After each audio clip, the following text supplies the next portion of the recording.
Hello everyone, my name is Sohail Kazi and today we will be covering the topic LBM, that is nothing but laser beam machining. So let us see the principle of laser beam machining. The full form of laser is light amplification by stimulated emission of radiation.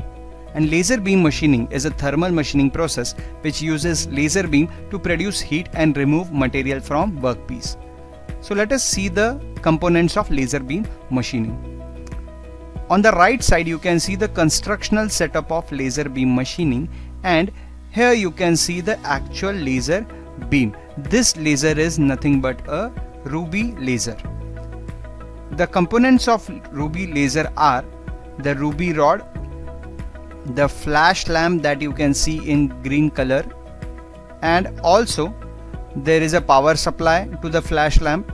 There is a opaque mirror on one side and there is a transparent mirror on the other side. The same setup can be seen over here in the laser beam machine, and just below this there is a lens. This lens converges all the laser rays to a single point, and that single point falls on the workpiece on the working area, and because of that tremendous heat is generated. So actually how the laser works? See, the laser is made up of ruby rod, and this is the atomic structure of a ruby rod. You can see there is an electron.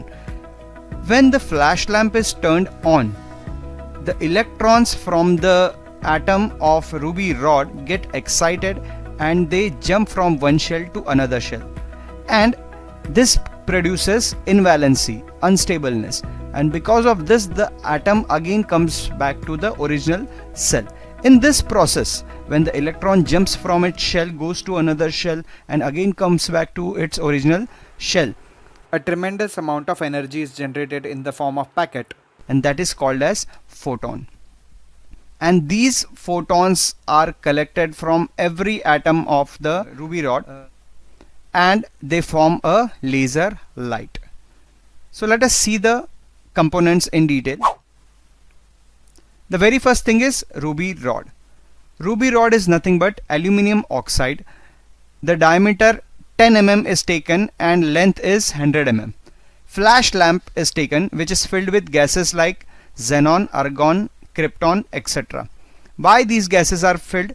Because the flash lamp produces heat, and to prevent the oxidation process, a inert gas, noble gas, is filled inside it.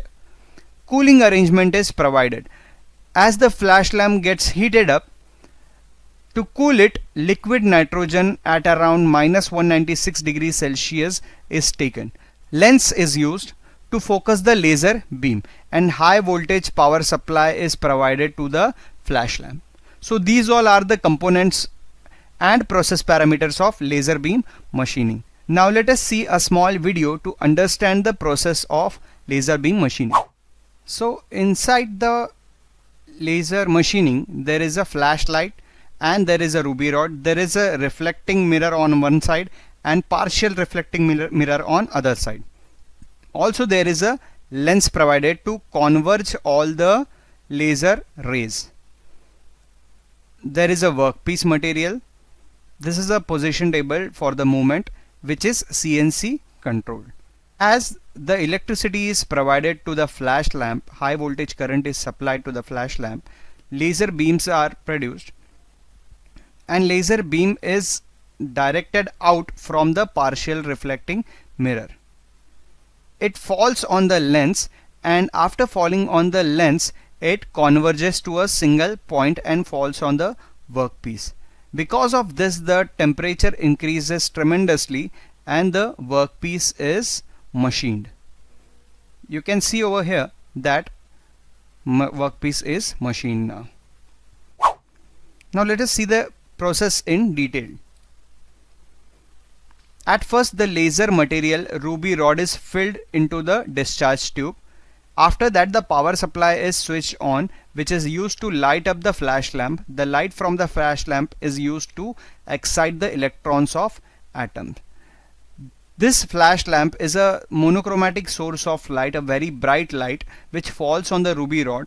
Because of this very bright light, the electrons in the atom of the ruby rod get very much excited and they gain tremendous amount of energy. They jump from their orbit to another orbit and they become unstable. Then to fill the valency, it comes back to the original orbit. In this process, a photon is released. The direction of photon is along the axis of ruby rod. If it goes in the upward direction, there is a 100% reflecting mirror. It will reflect and it will come down again. So in this manner, all the photons will be directed towards the partially reflecting mirror. Partially reflecting mirror will reflect the photons up to certain limit, but when the saturation is achieved, it will directly transmit the photons, and at the partially reflecting mirror you will get a beam of laser, that is laser beam. That laser beam will fall on the lens and the rays will be converged on the workpiece.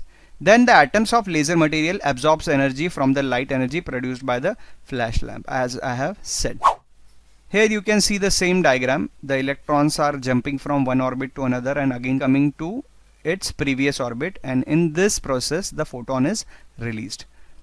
Due to the absorption of energy, the electron of atom jumps from lower energy level to higher energy level, but this is unstable condition of atom, hence it jumps back to the original orbit.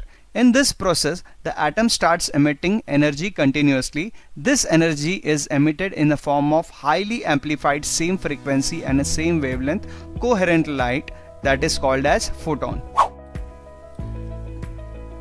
And this beam generated of photon is called as laser. Laser light released by atom is collected in a convex lens and is directed towards the workpiece. As the laser falls on workpiece, it starts the machining process by melting or vaporizing material from contact surface of workpiece.